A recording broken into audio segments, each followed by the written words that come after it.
Ngati sayang tansah sandingan kakatyo mimimin tuno setyeng katresna pujanku sayang mangyo klanggengan mare bisa kasempatan antuk jatine katresnan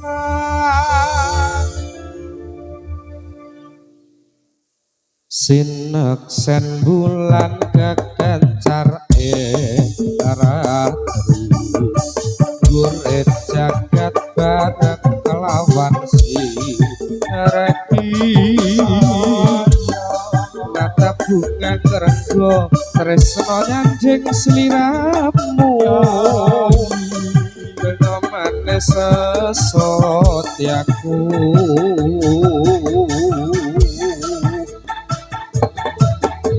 loro lopo tansah gandeng lan siro lelono wono coba tarajang godhong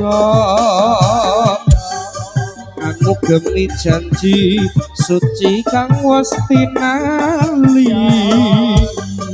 nyawiji tekane pati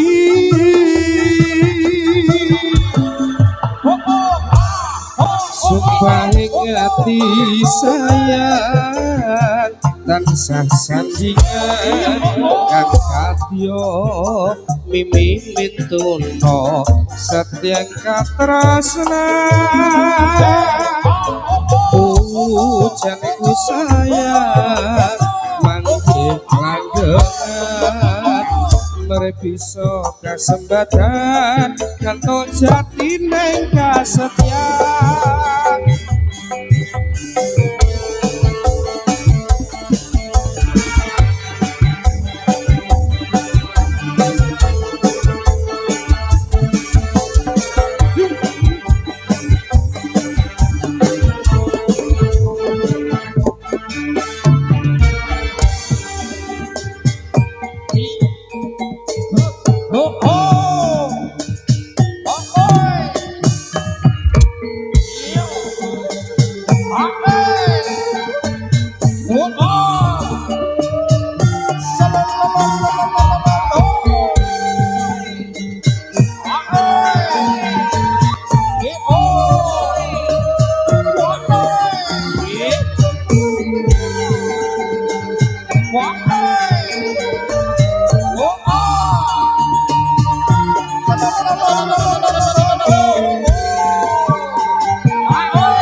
saya mirsa ageng alit kaku putri sepuh muda sedaya sinambi merasa kawula kang rupane boten nyata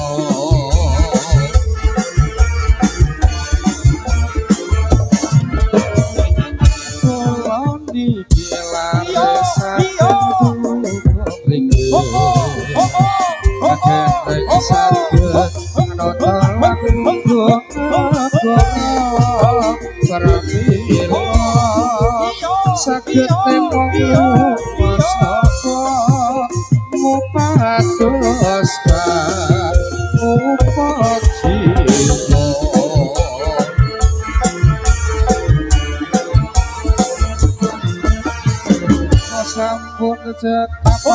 dados atur kawula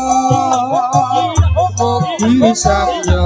sekejang balekenila pramila yen wonten lepat kawula nyuwun guging pangarsa.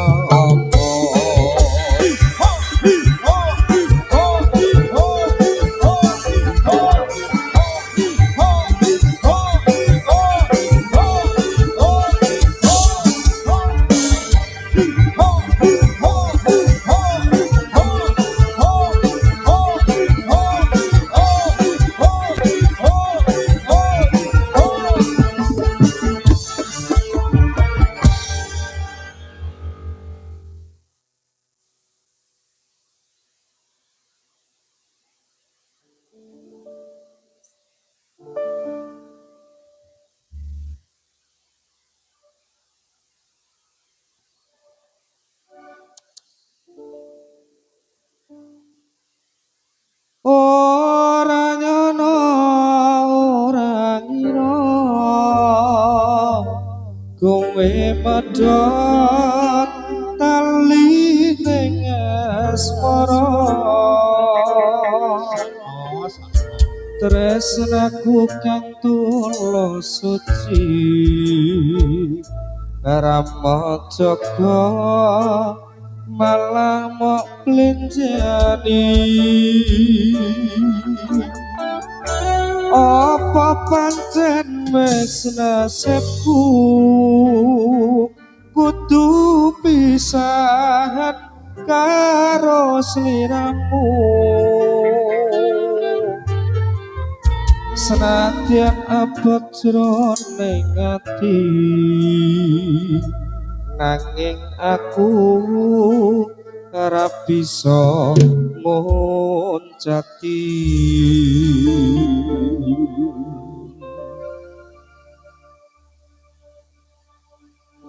apa wis ora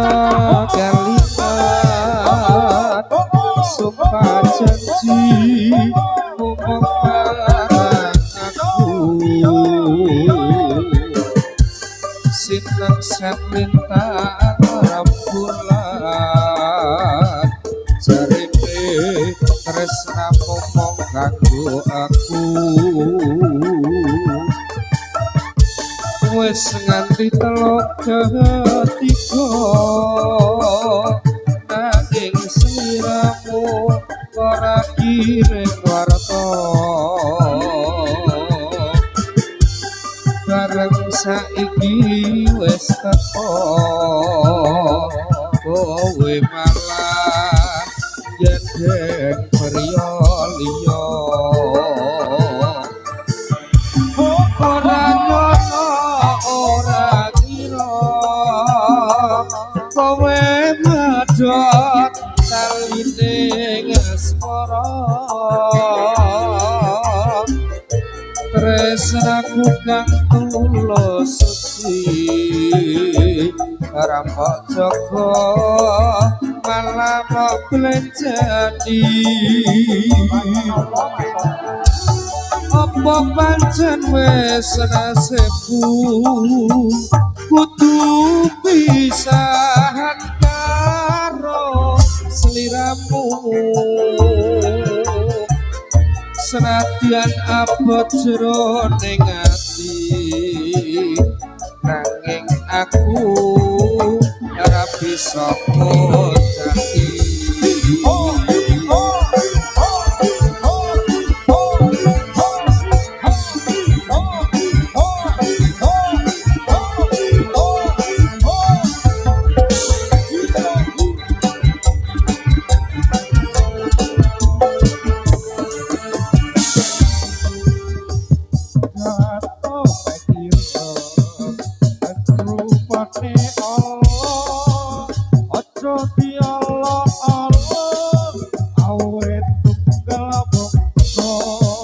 perayaan ini yang besar sekali untuk meringati sore hari tasyakuran mila kula niki saged dugi mriki sebab ditingali kalian hamengku gati kados sampun cekap lagu-lagu kula kok menawi lepat nyuwun bunging pangarsa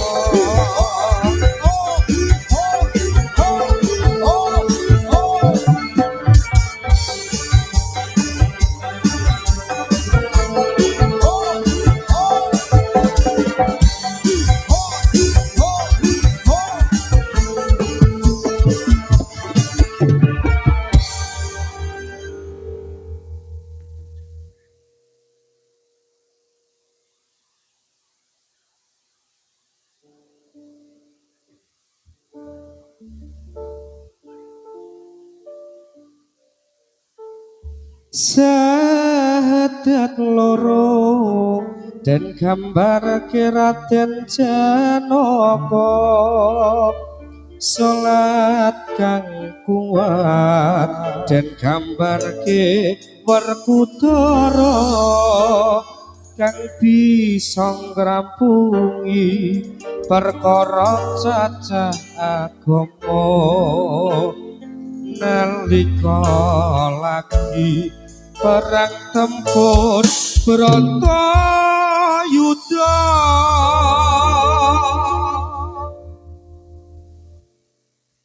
pancen nyata ana tlatah tanah Jawa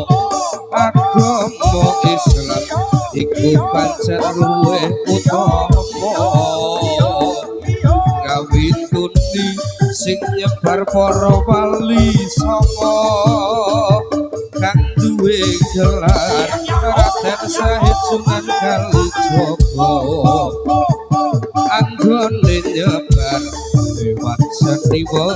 wayangan susah payah akeh beban lan uga ujian ning nyatane wali songo kasembatan anggen critake rukun Islam ing pepayangan sahadat loro dan gambar Raden Janaka salat kang kuat dan gambar Werkudara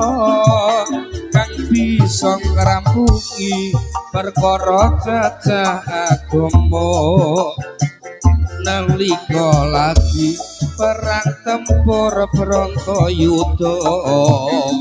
sayare jagat dan kabar Raden Arjuna Raden Puntadewa iku gambarane poso yen pungkasane munggah haji lamun kuwasa ginambar Kresna dadi ratu ingkang Astina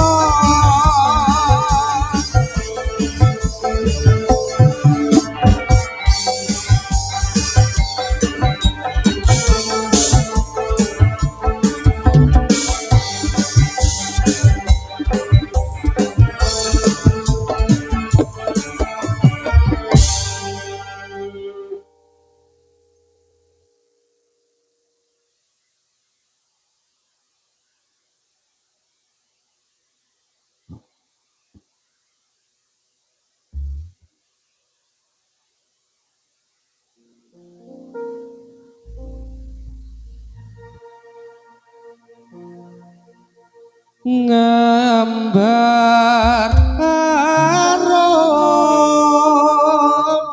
tan kuciwa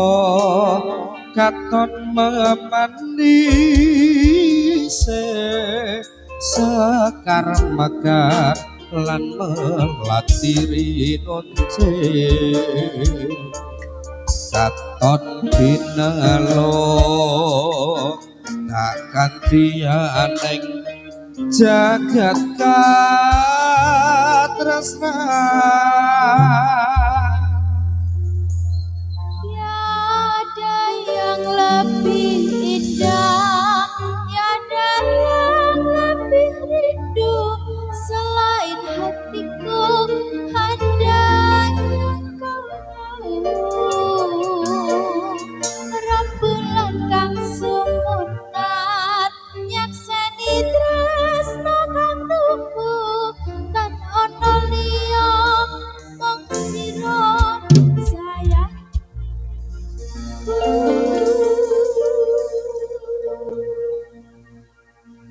wanodya ayu utama gambar aroke kusuma mulat lawang brato agawe sengseme tolo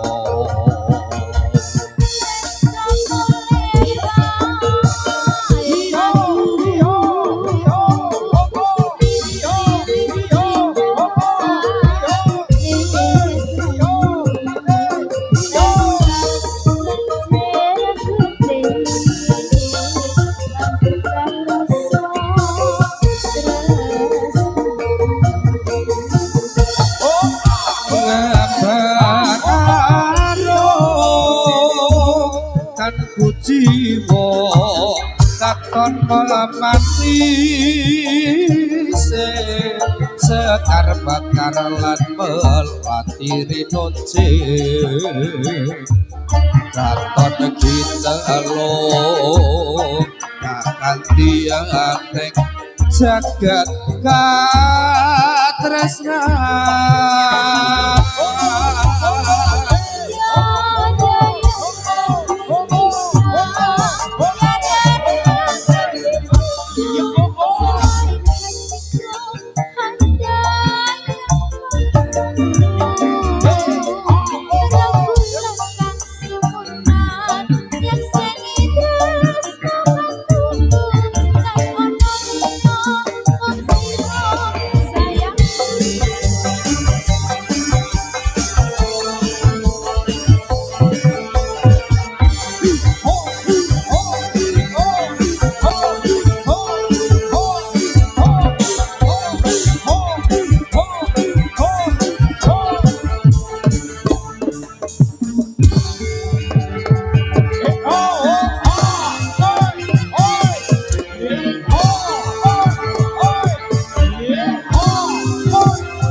padha olahraga supaya badane rasa sinambi maca erang-erang kawula ingkang miturut agama ayo para kaum muslimin muslimat serta ansor lan fataya padha kiyata anggone hormat marang Nabi Muhammad namun wong urip ora gelem hormat besok yen ana akhirat bakal keparingan siksa lan laknat dadi neraka kang mulat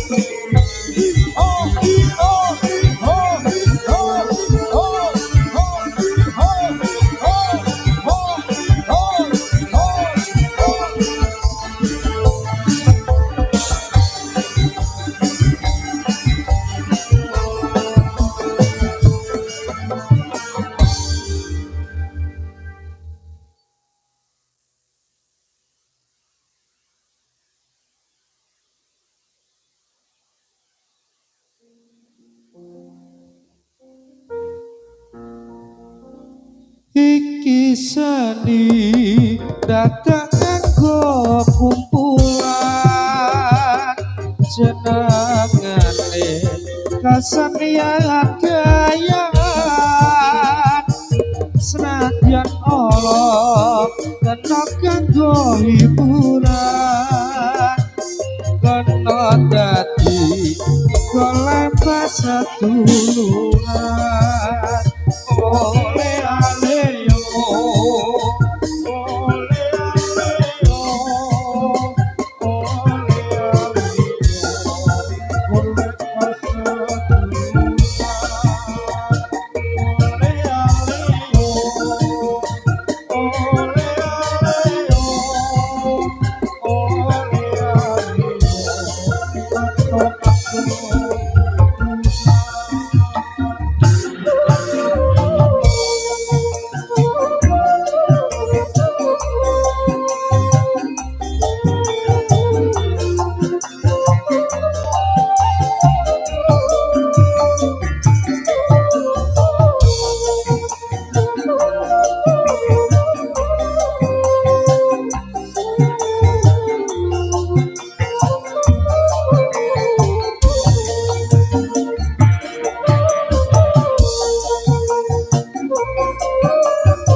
jenengane kesenian dayangan senadyan Allah kena kanggo hiburan uga dadi golek paseduluran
atur para kanca atur pambagya dumateng para rawuh sedaya matur nuwun saged ing rawuhnya wonten ing keramaian punika mugi Allah ingkang Maha Kuwasa kersa paring widodha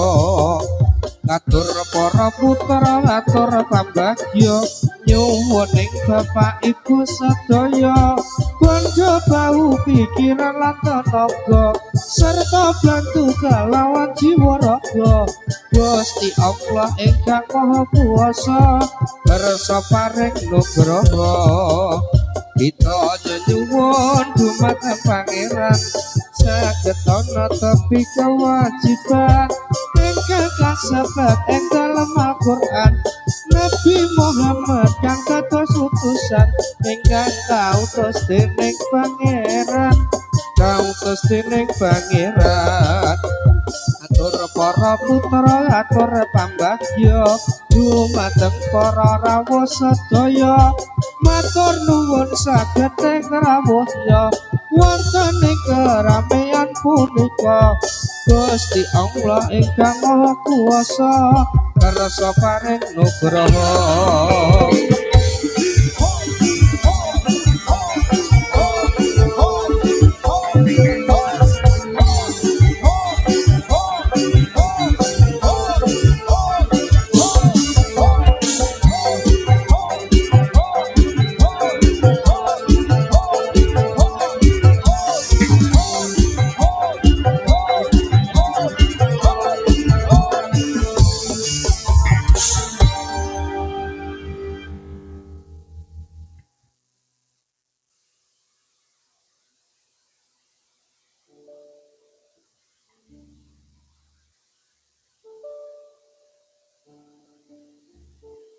wong ayu tak enteni lilane wong tuaku nerima kowe sing sabar ya tresnaku ing tembe buri bakal dadi duwemu do Gusti sing tak puji paring ana dalan kanggo tresnaku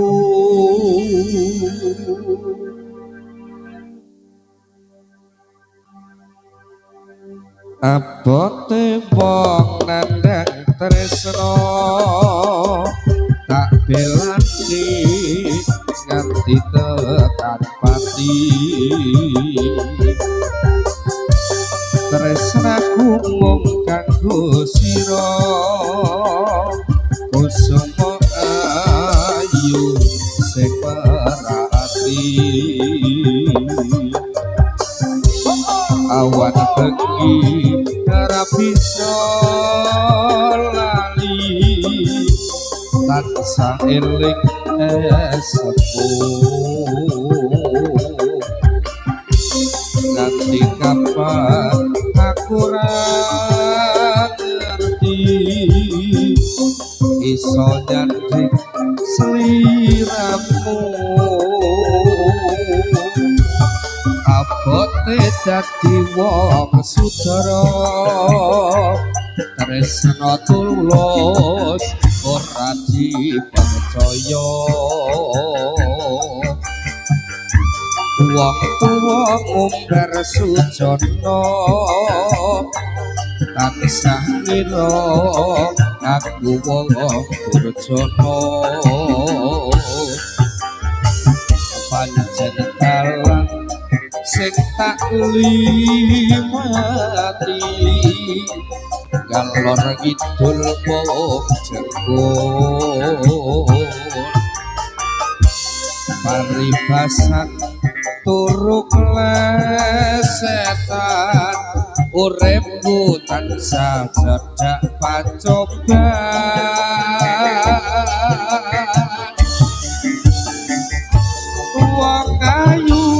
wong ayu kaenteni lilane wong tuaku nerima kowe sing sabar ya tresnaku ing tembe buri bakal dadi duwekmu Gusti sing tak puji paringono dalan kanggo tresnaku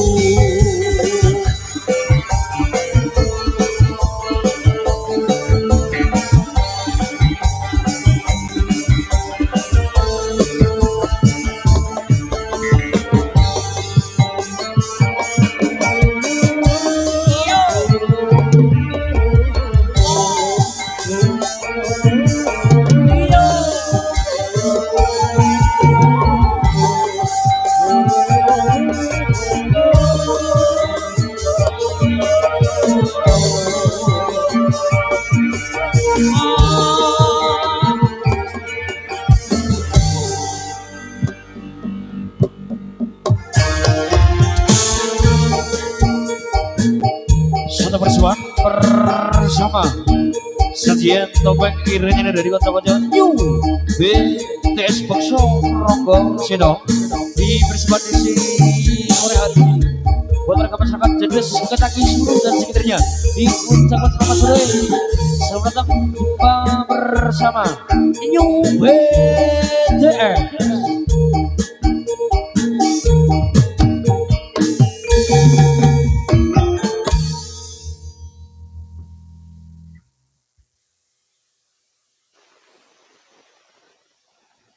Oke, satu sajian yang sangat luar biasa bersama rekan-rekan dari konco-konco dari Bakso Ronggo Sito dengan satu sajian bersama topeng iringnya dari BTS untuk warga masyarakat Jetis, Ketagi, Suruh dan sekitarnya. Untuk itu sebelum kita aturkan di sajian yang kedua bersama New BTS hadir untuk semuanya bersama Bramasta Musiknya Indonesia. Satu kelas tembang terbaik, satu salam membuka bersama All Artis Bola Bramasta Indonesia.